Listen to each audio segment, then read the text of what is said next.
Sekarang saya ingin membahas pertandingan kedua yang kebetulan saya juga siaran, Persib versus Semen Padang.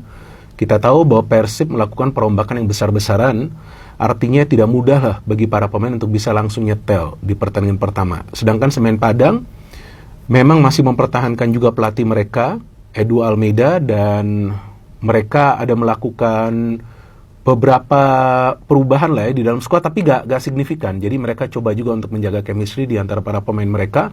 Tapi Semen Padang ini kan dengan Edu Almeida ini kan dikenal ya, bermain compact football, defend benar-benar secara dalam, kemudian main counter attack. Jadi ya memang itulah ciri permainan mereka, dan saya pikir tidak akan berubah karena itu adalah skema dari Edu Almeida. Jadi ya jangan berharap Semen Padang itu akan berani keluar menyerang, main di kandang Persib. Tapi mereka menyerang setelah tertinggal 1-0. Betul kan? Kenapa? Karena Persibnya bertahan. Ya itulah skema dari Boyan Hodak. Itulah kepintaran dari Boyan Hodak. Cetak gol dulu, kemudian main sepak bola reaktif. Tunggu di tengah atau di belakang, yang penting nanti coba mencari momen untuk counter attack untuk bisa mencetak gol tambahan. Itu juga yang memang menjadi kunci sukses bagi Persib, back to back juara. Ya seperti itu.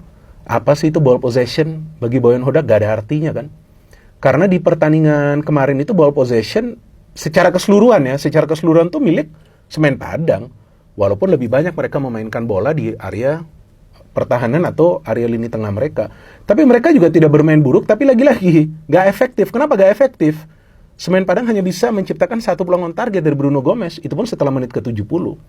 Artinya defense dari Persib ini sangat solid. Kenapa? Karena ada pemain-pemain yang memang berkualitas. Salah satunya yang saya melihat sangat dominan itu, seperti yang pernah saya jelaskan sebelumnya, adalah Frans Putros. Kan betul kan? Ini grade A++. Luar biasa permainannya, bahkan saya pikir seharusnya dialah man of the match dari pertandingan ini. Luar biasa permainannya, meskipun dia gak mencetak gol, dia tidak memberikan assist, tapi sangat berpengaruh dalam sistem bertahan Persib dan dalam sistem counter attacking. Jadi belakang ini Persib solid banget. Ada Julio Cesar, Patricio, Frans Putros, dan ada juga Kakang ya, bermain di sebelah kanan ya. Dan Frans yang lebih banyak overlap, Kakang lebih banyak defend. Di tengah Luciano gak berapa kelihatan, tapi dia menjaga kedalaman bersama Maklok. Gak bisa terlalu banyak pemain terlibat dalam serangan. William mainnya oke, Berguinho juga bagus, tapi Berguinho finishing yang harus dia asah. Karena dia pemain yang paling banyak mendapatkan peluang untuk mencetak gol. William Barros bisa mencetak gol, oke, itu adalah bola liar, tapi instingnya bagus, dia bisa mencari space untuk bisa mencetak gol dari peluang pertamanya. Semen Padang defend, counternya 1-2 kali itu berbahaya, tapi mereka sulit menciptakan peluang on target. Dan memang Adam Prisbeck tidak bisa bermain ya, karena menjalani suspensi atau sanksi dari klub sebelumnya ya, ketika dia mendapatkan 2 kartu kuning, kalau nggak salah, atau kartu merah. Saya lupa, ya tapi kayaknya pertandingan selanjutnya dia akan main. Tapi ya Teja Pakola bagus juga kan komunikasinya dengan backline. Nah itu lebih penting lagi. Tapi ya lagi-lagi, kekuatan Persib itu berada di defense mereka.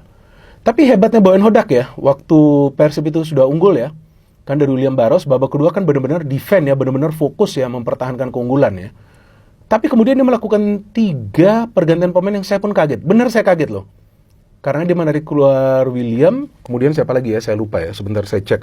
Beckham Putra, dan kalau nggak salah Berguinho ya. Ini saya lupa karena saya nggak hafal. Nah, betul, Berguinho, William, dan juga Beckham Putra memainkan Febri Haryadi, Sadil, dan juga Adam Halis. Jadi pemain yang ditarik keluar dengan pemain yang masuk itu perannya tuh sama, yaitu ofensif, tapi mainnya harus counter. Dan ternyata dari counter attack, si Sadil bisa memberikan umpan, dan Febri Haryadi, oke, sekarang dia tampak sudah lebih nyetel, sudah lebih nyaman bermain, bisa mencetak gol setelah syutingan itu terkena salah satu pemain dari Semen Padang dan mengubah skor menjadi 2-0 yang menjadi skor akhir. Artinya ini adalah start yang ideal bagi Persib, tapi lagi-lagi bukan menjadi patokan bahwa Persib akan kembali menjadi juara, enggak. Yang ditunggu adalah konsistensi, tapi sudah bisa kelihatan bahwa Persib kekuatannya di pertahanan dan mereka punya kedalaman skuad. Sedangkan Semen Padang, mereka harus lebih berani keluar dari sarang mereka, lebih berani bermain terbuka. Jangan pada saat bermain away mau mainnya seperti kemarin. Karena pada saat mereka bermain terbuka, para pemain Persib juga nggak mudah untuk bisa mengawal para pemain mereka. Tapi ya itulah skema dari pelatih mereka, Edu Almeida, yang membawa Semen Padang tetap bertahan di kasta tertinggi kompetisi sepak bola Indonesia. Sedangkan dari Persebaya, ayo, aliran bola itu harus lebih cepat.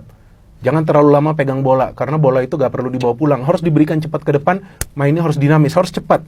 Jadi, switching play-nya itu harus cepat, seperti Persib, kayak gitu kan, cepat. Karena kualitas pemainnya bagus, Persib Persebaya. Tapi, kalau mainnya terlalu lama, lamban, wah, sulit untuk bisa menciptakan banyak peluang dengan harapan bisa mencetak gol. Sedangkan bagi PSIM, good start sebagai tim promosi, tapi nanti dilihat konsistensinya seperti apa. Tapi yang saya suka, PSIM ya, apa saya tadi salah sebut mungkin PSM. PSIM ini tidak bermain negatif football. Itu yang saya suka. Main juga, berani juga meladeni permainan dari Persebaya. Jadi kita tunggu teman-teman, lanjutan dari Super League, yang saya yakin musim ini akan lebih kompetitif. Memang Malut menang ya di kandang Dewa United, tapi sayang saya tidak nonton pertandingan tersebut. Tapi nanti saya akan siaran pertandingan Persija versus Persita, dan saya akan membuat analisanya besok sore. No hit, no politics, only football. Salam sepak bola.